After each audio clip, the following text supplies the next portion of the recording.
احلى كيكه بطاطا هتعمليها، والسر في مكون واحد انا ما بستغناش عنه ابدا. اللي متابعني على صفحتي عارف ان انا ما بستغناش عن كيك شيف. كيك شيف يا جماعه نتيجته رهيبه، وبيغنيني عن ان انا استخدم البيكنج باودر. نبدا كده على طول ونشوف هنعمل الكيكه بتاعتنا ازاي. اول حاجه كده معايا كوبايتين ونص من الدقيق، نوع الدقيق اللي انا بستخدمه وكل الاستعمالات. تمام، هننخل الدقيق معانا بالشكل ده لان ده بيدي للكيكه هشاشه حلوه قوي قوي. ومعانا كده كيس كيك شيف، بستخدم كيس كامل. تمام، وهضيف دلوقتي كده عليهم معلقه صغيره من القرفه ورشه من الجنزبيل. هنقلب كده المواد الجافه مع بعضها، وكده خلاص المواد الجافه بتاعتنا جاهزه معانا. تمام، هنبدا دلوقتي كده نجهز مع بعض المواد السائله. اول حاجه كده معانا هحتاج كده حبايتين من البطاطا يكون حجمهم كبير. انا محتاجه كوب ونص من البطاطا المسلوقه او المشويه، براحتك خالص زي ما تحبي.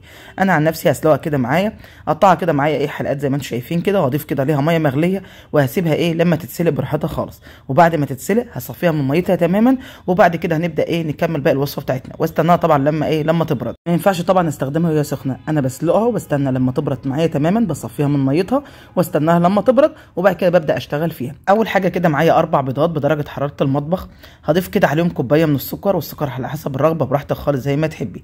ودي البطاطا اللي انا سلقتها معاكم. هحتاج كده كوبايه ونص من البطاطا، وطبعا زي ما انتم شايفين انا بستخدم كوبايه واحده، يعني اللي بعاير بيها كل المقادير كوبايه واحده، اللي هي حجمها بالنسبه للسوائل 250 ملل. ضفت كده معايا كوبايه ونص من البطاطا، وهضيف كده معايا برده نص كوبايه من الزبادي او الياغورت، او ممكن تضيفي نص كوبايه من الحليب على حسب بقى المتوفر عندك. ومعايا دلوقتي كده كوبايه الا ربع من الزيت. هضيف بقى كميه الزيت بتاعتي كلها بالشكل ده، وهضيف دلوقتي كيسين من الفانيليا. انا بستخدم برده فانيليا دريم، نفس برده ماركه كيك شيف. فانيليا دريم وكيك شيف دريم، عايزه اقول لكم تحفه، جربوهم على ضمانتي، انا متاكده هتعجبكم النتيجه قوي قوي. هنخلط بقى المواد السائله كلها كده مع بعضها في الخلاط بحيث القوام يبقى كريمي. هتلاحظوا ان انا ما هرستش البطاطا عشان انا هحط كله في الخلاط، والقوام هنا هيكون انعم من ان انا اقعد اهرسها بالشوكه او بالهراسه.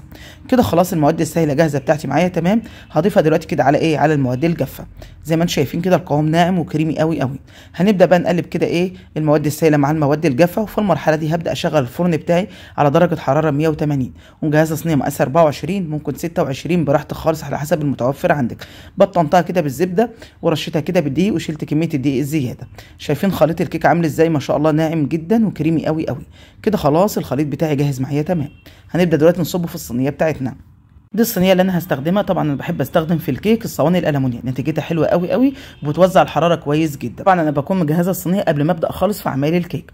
ضفت خليط الكيك واديت له كده خبطه على رخامه، وادخلها الفرن على درجه حراره 180 في الرف الوسطاني. خدت كده معايا حوالي 40 دقيقه. شايفين الجمال؟ الله اكبر بجد تحفه. هنقلب بقى الكيكه بتاعتنا واوريكم كده خرطه من الكيك، ما شاء الله هشه جدا جدا، والكيك طري وحلو قوي قوي. دي احلى كيكه بجد ممكن تجربوها فعلا يا جماعه. زي ما قلت لكم في البدايه مع كيك شيف هتعملي احلى كيكه بطاطا فعلا في مصر. شايفين الجمال؟ الله اكبر. اعتقد بقى مفيش احلى من كده. هوريكم بقى دلوقتي قطعه الكيك، ما شاء الله هشه قوي قوي زي ما انتم شايفين كده، وطريه جدا.